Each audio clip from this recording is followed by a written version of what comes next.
I'm very happy to bid you a very cordial welcome to this symposium, which we are about to commence. I do apologize for this slight delay in the commencement of our sessions, but we are so popular that it's been impossible for everyone to actually come in. So on behalf of the museum, let me just say that I'm Javier Arnaldo. I'm going to be the first to speak, not because of any special merit, but because of protocol. I am the head of the Centro de Estudios of the Prado Museum, which has called this symposium. I have to say that Professor Noelia García, as director of the symposium, is the engine, and of course a series of historians, men and women alike, who are going to address us and who are going to be participating in the upcoming round sessions to be scheduled throughout today and tomorrow. I also have to say that thanks are due to the Instituto de las Mujeres. The intellectual complexity, the sponsorship, makes it possible for us to make this symposium available free of charge to all of the parties who have signed up. And furthermore, I have to say thank you to the organizing team, no doubt about that. Paloma, Javier, Sergio, and so many others with the Prado Museum who have worked day and night to ensure that everything runs very, very smoothly. So thanks are due to those persons whose hard work has contributed to ensuring that today and tomorrow we hold this very successful meeting. My acknowledgements are also due to the manifest interest of the participants, the attendees, over 900 persons who are following us online. This is thanks to a special platform that has been organized for this occasion. Thank you to all of you, dear 1,000 guests. Thank you for sharing your time and your expertise with us. And thanks also to the group of attendants who are here in real life with us and who will be following the symposium. 400 persons who will be with us today and tomorrow. Let me now just give you some housekeeping information, which Paloma Malaga Shaw has asked me to set forth. First and foremost, it's very important to please be on time. Make sure that after all breaks, you are back in your seats on time so that the session flows. Make sure, please, that you wear your badge or accreditation. It's very important that you be identified at all points in time. Today and tomorrow, you will not be issued a new badge tomorrow, so make sure you hold on to your badges.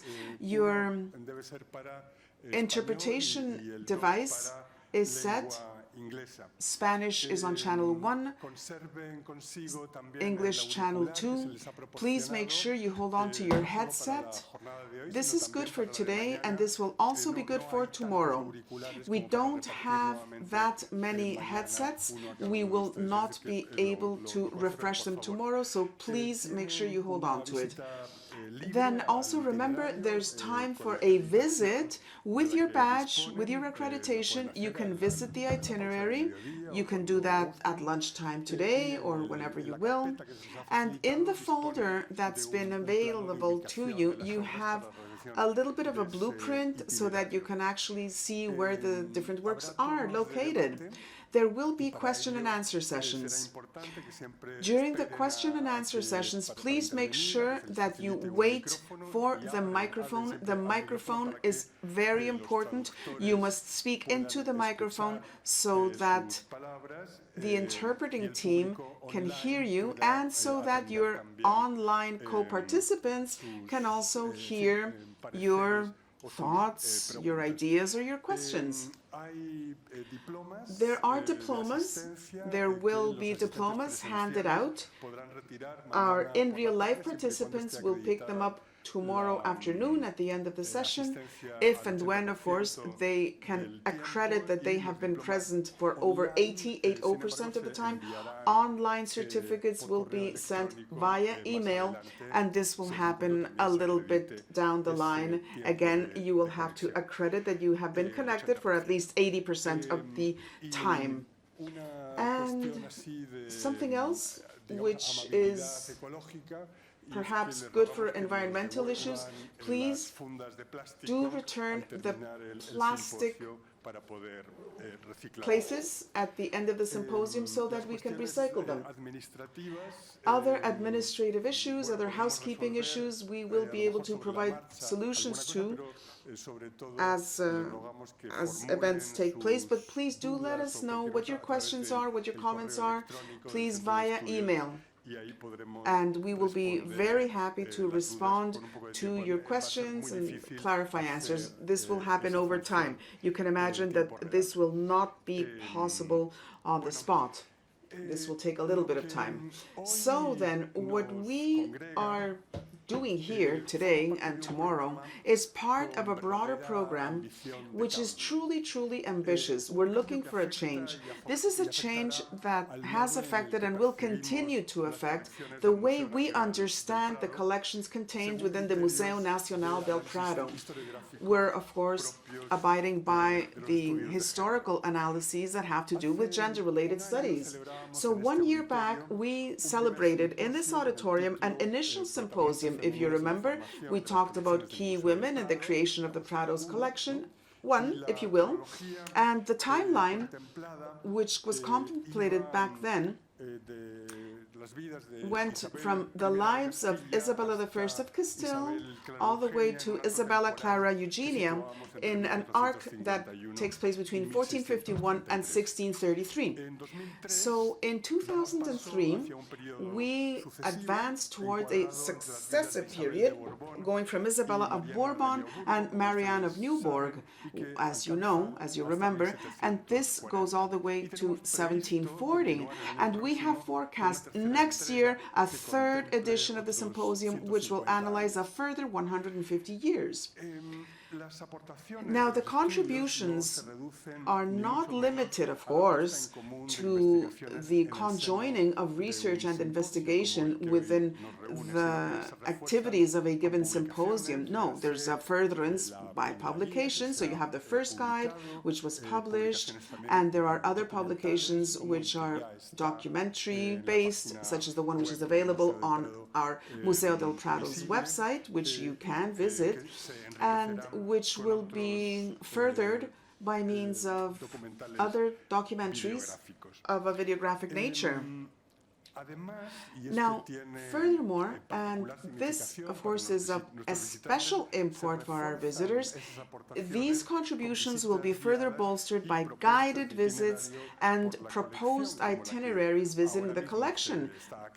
The one which is currently activated in our permanent halls, which will, of course, be addressed today at midday, and which, of course, also will be discussed. Now, the contributions of these symposia to knowledge and anything that emanates therefrom allows us to understand that there is very much to be revealed when we think about the importance of these, how can I say this, the very, very important contributions of key women, women of royal lineage, as sponsors of the arts. And this is important for a number of different reasons. First, and very, very, very principally so, because something that does not happen now, if you're interested in the world of art, well, you go to a gallery and you buy a work of art, and there is practically no relationship with the artist because you're actually buying from the gallery owner.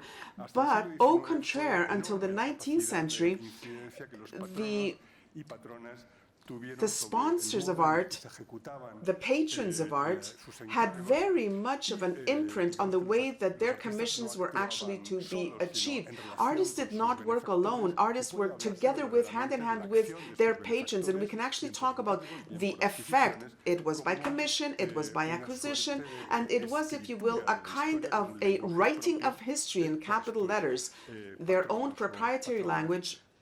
This was what the benefactors did, the patrons of the arts, if you will. And it's also very important to bear this in mind because we're talking about a clearly identified social differentiation, high culture, in order to establish and consecrate the artistic canon of the times, of the respective times. So there are examples that are truly outstanding of different women who were active interlocutors of high culture and who furthermore were, if you will, in a position to determine the canonic parameters for their times. So these are truly revealing circumstances, absolutely central if we are to understand the historiography of culture as of, say, those criteria that I'm very briefly describing, which are, of course, the object and subject of what we're going to be talking about. So Professor Noelia, García, Pérez, and other academics go well beyond these limits. They're going to be revealing the specific parameters of iconographic activities, the political elements in female power, and the norms in place for those images which are due to the spiritual attributes that are clearly differentiated because we're talking about women in the higher levels of society. So, as you can imagine, there's a lot to be said, and unfortunately, I cannot address all of the different facets, but I must make a reference to some. I do ask you to please be understanding with me, but there is one facet that I must address. We're commemorating this symposium on the eve of International Women's Day, and there will be other events organized by the Prado Museum, Museo del Prado, that have very much to do with the right to equality.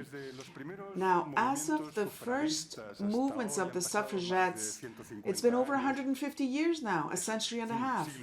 That's a century and a half. But the approximation to equal rights and emancipation is something that is still underway. We have not reached the end of those activities. So from the point of view of historical and cultural and artistic research, we contribute to the reality and circumstances that must be analyzed. And they have to do with the conditions in which, in fact, the culture of women evolved within the frame of patriarchal societies at different points in history. So the questions about limitations imposed, social codes of conduct, delegated responsibility, relationship with clients mandated by gender, and the very, very, very long, etc., are among those that are combined with common life and the cultural discourse. And they are the ones that we will be insisting on in our research. Young researchers today definitely look at this facet. So we are going to be enlightened in our times. Social changes that had not been contemplated for thousands of years, literally, and it is very important, of course, to be very rigorous in our increasing knowledge of cultural history. We must therefore pave the way for this symposium with the object of contributing with fresh knowledge, specific knowledge, an analytical outlook from the reality of the Museo del Prado to the best possible enlightenment in our times. So without further ado, we're going to give the floor now to Professor Noelia García.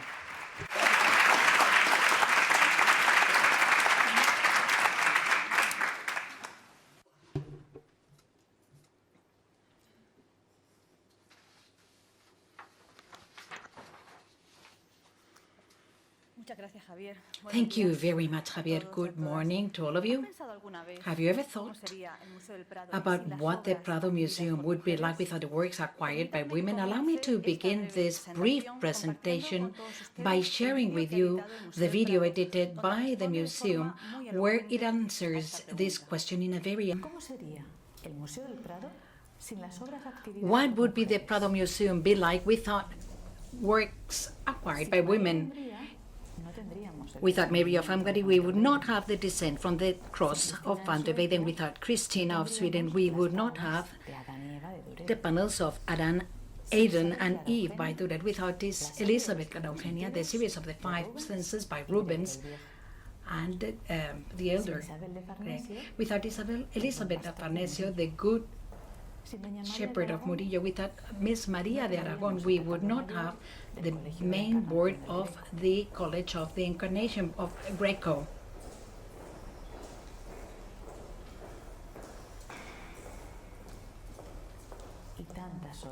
And there's so many other works.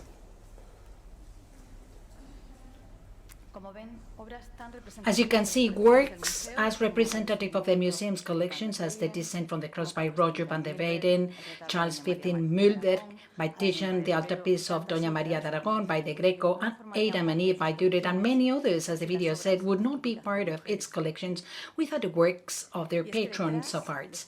And behind these works lay the names of our female protagonists.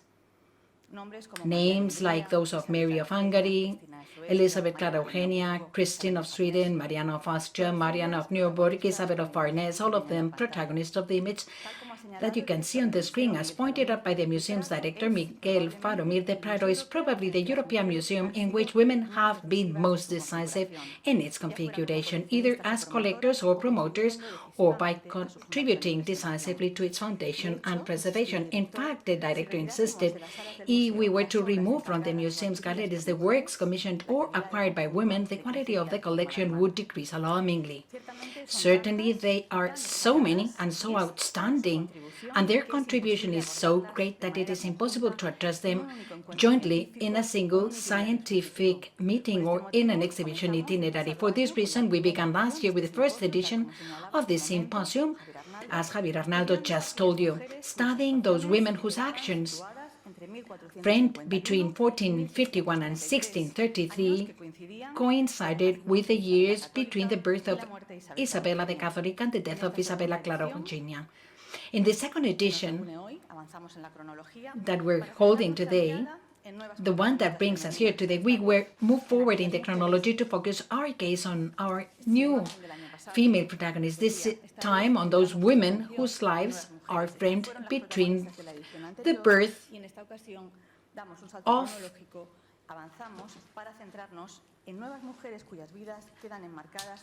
Isabel de Bourbon and the death of Mariana de Neuburg, that is to say between 1603 and 1740. We will analyze, therefore, the patronage of the Queens Isabella of Bourbon, Mariana of Austria, Maria Luisa of Orleans, and Mariana of Neuburg, protagonists of the reigns of Philip IV and Charles II. But we will also turn our attention to the women of the House of Austria, present in the European courts of the Baroque, women who, as daughters of Kings Philip III and Philip IV, were educated in the Spanish court, and who, as a result of various marriage pacts, were the object of important political alliances that made them Queens of France, as happened with the case of Anna of Austria and Maria Theresa of Austria, and empresses of the Holy Roman Empire, as happened with Mary of Hungary and Margaret Theresa of Austria. These women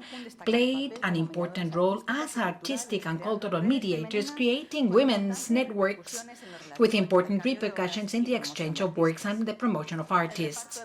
The cast of female protagonists gathered in this second edition concludes with an absolutely exceptional figure, Queen Christina of Sweden, to whom we owe the most valuable collection of classical sculpture in the Museum of the Prado, but also such fundamental and representative pictorial works of its collection, such as the panels of Adam and Eve by Durer. Along with the patronage of these queens, that we're going to be discussing in the different sessions and roundtables, we will talk about the modern age female patronage from a global context. Getting to know the artistic promoters of other territories will allow us to discover parallels and differences between the models of patronage that developed beyond the European continent. Likewise, we will analyze the concept of reginality, or rather queenship, in the visual culture of the modern age, paying special attention to the creation of the image of the feminine power through exhibition,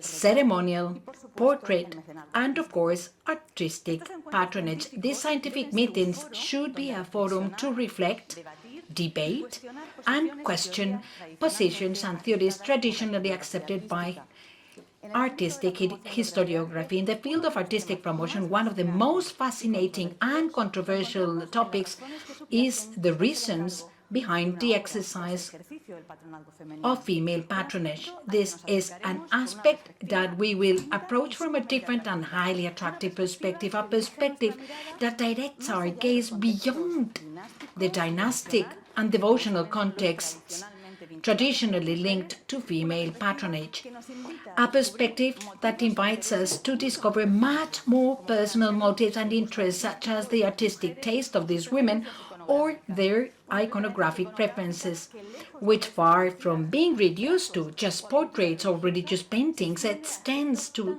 such suggestive aspects as erotic iconography. These theoretical sessions will be complemented by a practical proposal. Javier Arnaldo already talked about that, the presentation and subsequent visit to the exhibition itinerary El Prado en Feminine, a journey through the permanent collection that invites us to explore new narratives, to get to know the original and surprising stories behind the works commissioned by women of such considerable historical impact. As you can see on the screen, Mary of Hungary, Joan of Austria, Isabella Clara Eugenia. I cannot conclude this presentation without expressing my thanks, first of all, to Javier Arnaldo, Director of the Center of Studies. Once again, it has been a pleasure and a privilege to work with him in this exciting project that today brings us together in this second edition, a project that could not have materialized without the support of the museum's management. A special recognition is due to its director, Miguel Faromir, for including the vindication of the role that women have played in the history of art as one of the priority lines of action of this institution, giving us the opportunity to discover new narratives that direct our gaze towards the women who promoted, collected, and inspired some of the most emblematic works of art of the Prado Museum. We would like to extend our thanks to the curators and heads of the different departments of the museum that have lent us their full support to this initiative.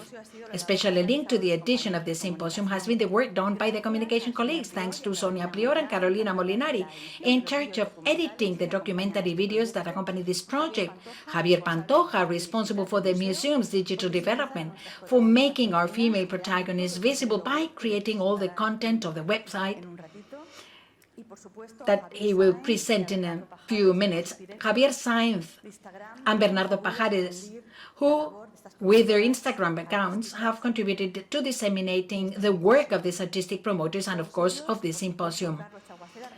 Carlos Chaguaceda, who is responsible for all these initiatives and to whom I would like to dedicate a special thank you.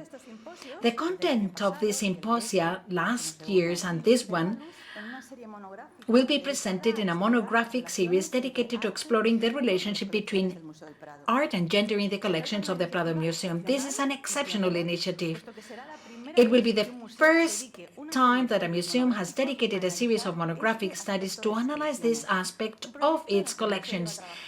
The museum has been working on this project for more than a year, and Lola Gomez Aranda has had a very important work there. As you know, behind every academic activity, there's a technical part that allows an idea to take shape and become reality. If this activity brings together more than 1,300 people, as it is the case here, the complexity increases significantly. That is why I would like to especially thank Sergio, Javier Pantoja, Paloma Málaga, Clara Camacho for their work and dedication throughout these months. Working next to Paloma throughout these months has been really a great luck to me. As you can see, there are many colleagues who, in one way or another, have contributed to this project. It has always been a pleasure and privilege to work with such an exceptional professional and human team. This project has been possible thanks to funding provided by the Women's Institute, supported by the Ministry of Equality and the Spanish Research Agency. Thanks to both institutions for supporting and promoting gender research. I would also like to express my deepest gratitude to all the lecturers participating in this academic meeting. All of them are internationally renowned researchers who have traveled from the United States, France, England, Ireland, Austria, Italy, and obviously from different parts of Spain to the Prado Museum to share their knowledge with all of us. Their proposals have made up a program that has brought together more than 1,000 people. Thanks to all of them, to the audience present today in the auditorium of the museum, and to those of you who are following us online through the Zoom platform. Thank you for the great reception of our proposal, a reception that proves the interest of researchers, students, and enthusiasts for gender issues, for the study of artistic patronage, and above all, for the collections of the Prado Museum, a welcome that fills us with immense joy and satisfaction, for which we are deeply grateful. Thank you very much.